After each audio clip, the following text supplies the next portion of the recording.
বাংলাদেশ জাতীয়তাবাদী দল বিএনপির জন্য গত 17 বছর হাসিনার চোখে চোখ রেখে লড়াই করার শক্তি আমি পেয়েছিলাম দেশনেত্রী বেগম খালেদা জিয়ার আশীর্বাদে। সংসদে দাঁড়ায় 300 এমপিকে বলেছিলাম, আল্লাহকে হাজির নাজির জেনে বুকে হাত দিয়ে বলো তো, তোমাদের মধ্যে একজনও কি নির্বাচিত হয়ে আসছো? কেউ সেই দিন সংসদে বলতে পারে নাই সে মানুষের ভোটে নির্বাচিত হয়ে আসছে। এই মনের জোর আমি পেয়েছিলাম দেশনেত্রী বেগম খালেদা জিয়ার কাছে। সুতরাং রাজনীতিতে আমার আগমন দেশনেত্রী বেগম খালেদা জিয়ার স্নেহের ছায়ায়।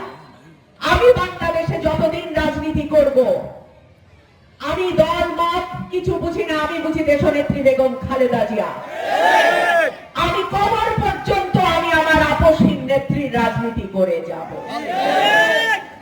প্রিয় এলাকাবাসী, গত 17 বছর আপনারা ভোট দিতে পারেন নাই। এরপরেও 18 সালে যেইটুকু সুযোগ পেয়েছেন, ধানের শীষে ভোট দিয়ে আপনারা সাত্তার সাহেবকে জয়যুক্ত করেছেন।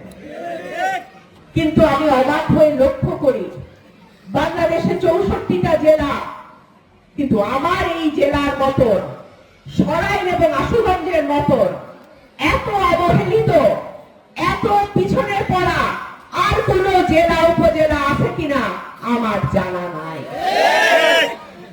গত কয়েক মাস আগে, আজকে উপস্থিত এখানে আছে আকবর, আকবরের বাবা যখন ইন্তেকাল করেন আমি তার বাসায় গেছিলাম। এই সরাইলের সদরের ভেতরের বাড়িতে যাইতে আমার হাইটা যাওয়ার লাগছে, রিকশায় যাওয়ার লাগছে, গাড়িতে উঠে যাওয়ার লাগছে, 3-4 ভাবে গিয়ে আমার তার বাড়িতে পৌঁছান লাগছে। এইটা তো হওয়ার কথা না। আপনারা দেখেন চট্টগ্রাম, আপনারা দেখেন বরিশাল, দেখেন খুলনা, সিলেটে যান, দেখেন এত খারাপ যোগাযোগ ব্যবস্থা বাংলাদেশে আর কোথাও আছে বলে আমার জানা নাই।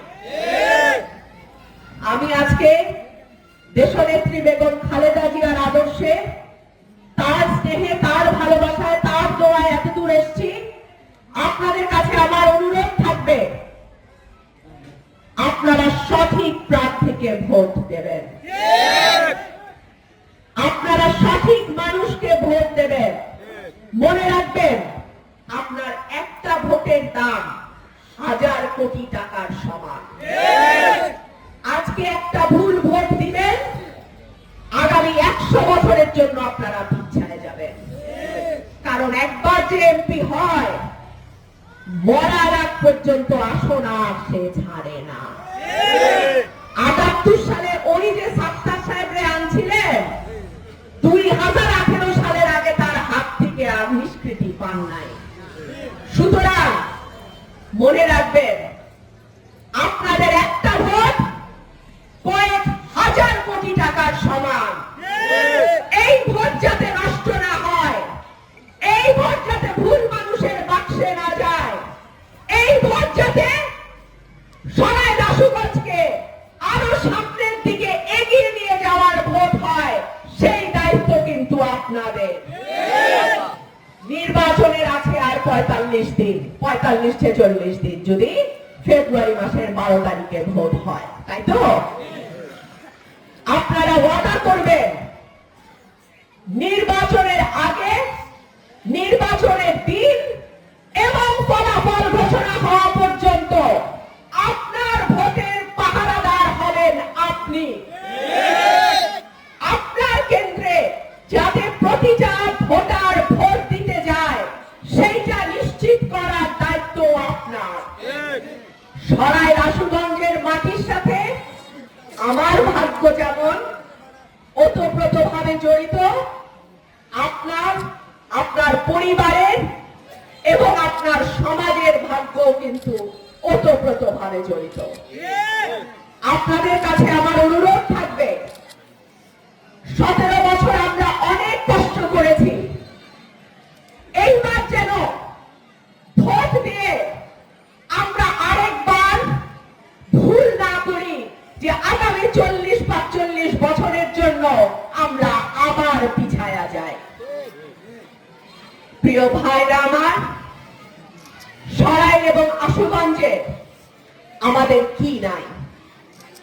ফার্টিলাইজার বা সার কারখানা আমাদের, গ্যাস আমাদের, গ্যাস দিয়ে সার কারখানা চলে, বিদ্যুৎ উৎপাদন হয়, চালের বড় চাতালগুলা, চাল কলগুলা সব আছে আশুগঞ্জে। তারপরেও কেন আমার এলাকার ভাইদের ভাগ্য পরিবর্তন হয় না? তারপরেও কেন সরাইল আশুগঞ্জের মানুষ একটা ভালো স্কুল, ভালো কলেজ, ভালো মাদ্রাসা, ভালো শিক্ষা প্রতিষ্ঠান পায় না? কেন সরাইল আশুগঞ্জের মানুষ সরকারি হাসপাতালে গিয়ে সুচিকিৎসা পায় না? আল্লাহ যদি অনুমতি দেয়, আল্লাহ যদি আমাকে আপনাদের ভোটে এমপি নির্বাচিত করে,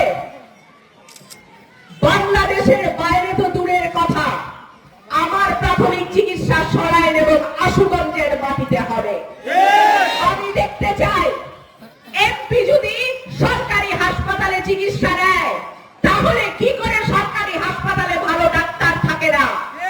আমি দেখতে চাই এমপি যদি সরকারি হাসপাতালে চিকিৎসা নেয়, তাহলে কি করে সরকারি হাসপাতালে ওষুধ থাকে না? আমি দেখতে চাই এমপি যদি সরকারি হাসপাতালে চিকিৎসা নেয়, তাহলে কি করে এক্স-রে মেশিন, ইসিজি মেশিন নষ্ট থাকে? এই মাটিতে আমার লাশ যাবে, আর নয়তো হাসপাতাল আমি ঠিক করে ছাড়বো ইনশাআল্লাহ। প্রিয় ভাইরা আমার, আমি যা বলি আমি তাই করি। অনেকে আমার কথায় বেজার হয়, আমি নাকি ন্যায্য কথা মুখের উপর বলে দেই। তা আমি কি করব? একটা মানুষ বাঁচে 70-80 বছর, এর মধ্যে অর্ধেকের বেশি আমার সময় পার হয়ে গেছে, আর অল্প কিছুদিন আছে। সুতরাং যা দেখি, যা শুনি, তাই আমি বলি। আমি দেখবো একটা, শুনবো একটা, মনে বলবো একটা, মুখে বলবো আরেকটা। খোদা যেন এই মুনাফিকি আর অল্প কিছুদিনের জন্য দুনিয়াতে আসি, সেটা আমাকে দিয়ে না করায়। হাসিনাকে সংসদে দাঁড়িয়ে বলেছিলাম, মানুষ আপনাকে ভোট দেয় নাই। হাসিনাকে সংসদে দাঁড়িয়ে বলেছিলাম, এই সংসদের মেয়াদ যদি আর একদিনও না বাড়ে, তাহলে সবচেয়ে বেশি খুশি হব আমি। আমি বলেছিলাম টকশোতে, নির্বাচন করতেছেন 24 সালে, আমি আর দামি মিয়া করেন 6 মাসের বেশি সরকার চালাইতে পারবেন না।